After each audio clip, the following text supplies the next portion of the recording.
Dr. Bob. I'm here at Teotihuacan, and the noise you hear behind me is the fan and the birds.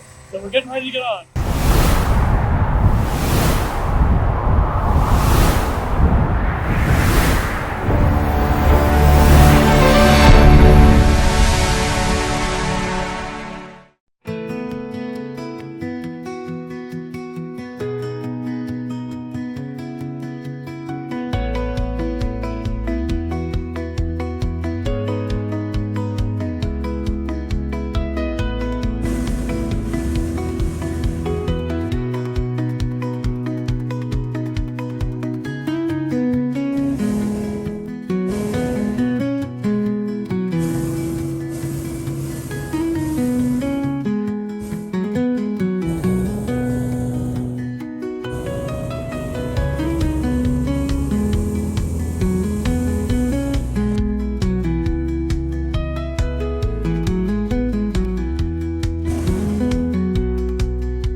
Hola! Today we are at the Quetzalcoatl Pyramid in Teotihuacan, just outside of Mexico City in Mexico.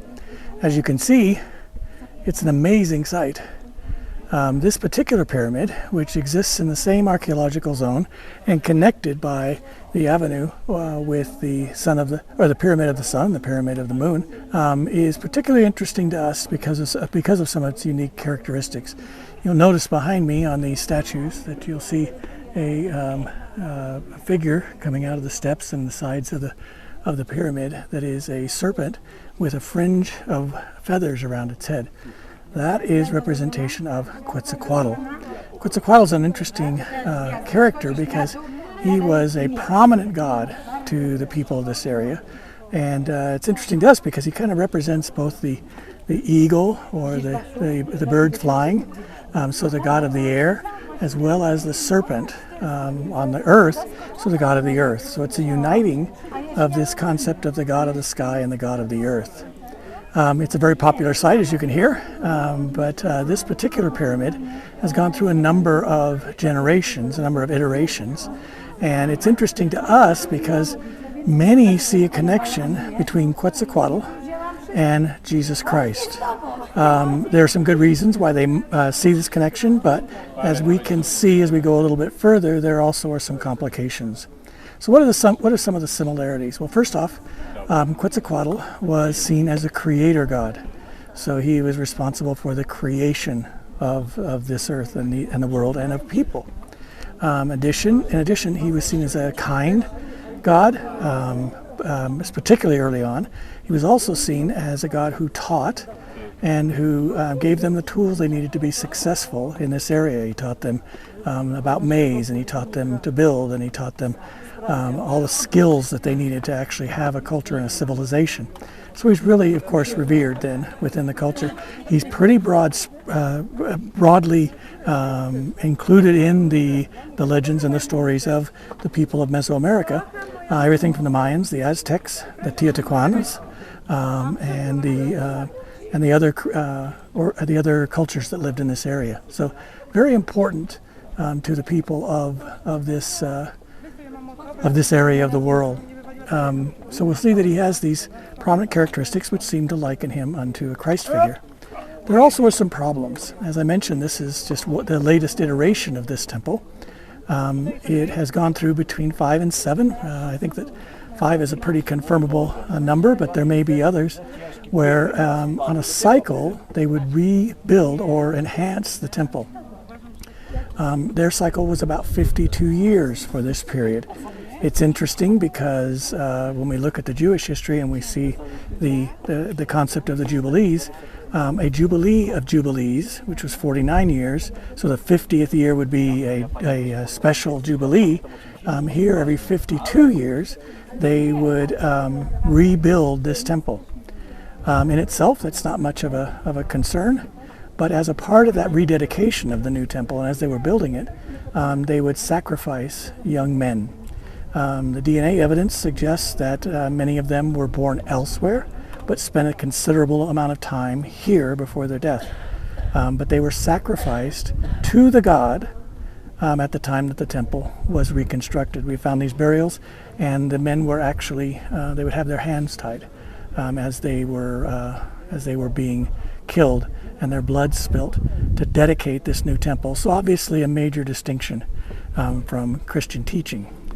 But we do see enough in the stories that, like the Epic of Gilgamesh and what we see on the Nippur flood tablet, there are connections that may reflect an echo of a previous truth that had been corrupted by Satan to cause confusion and even to corrupt whole generations of people.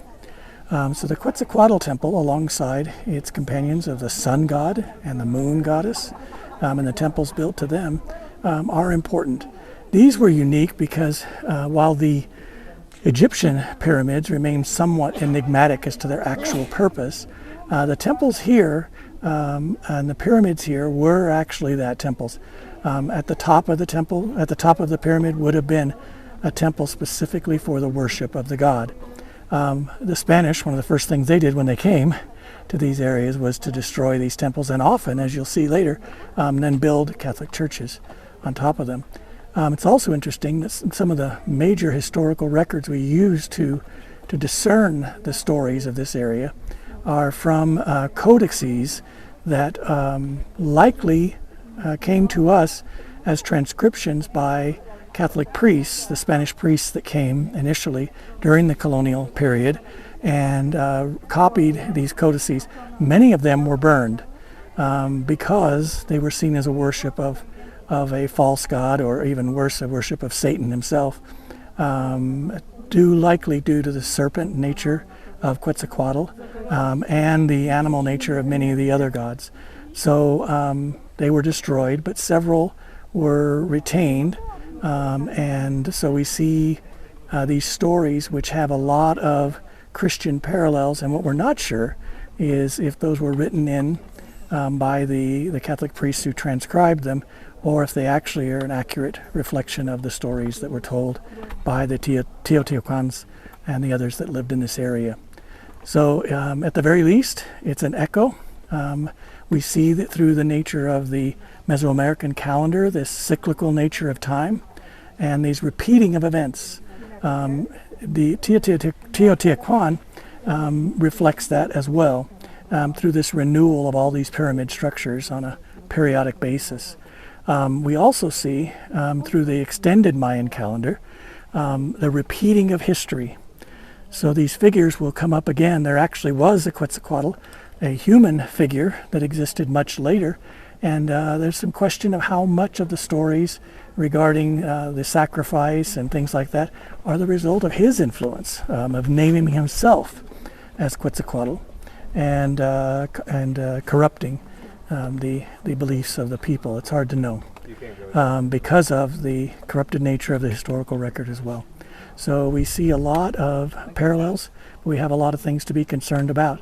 But the cyclical nature of the calendar brings to mind this concept of types and shadows, and how God does use specific dates to reflect specific events, not because he's bound, but to teach us to look for the signs of the events that he has foretold and he has warned us about. We are to be the watchers who look for these patterns and these parallels. So once again, it's Dr. Bob, and we will see you again here at Teotihuacan.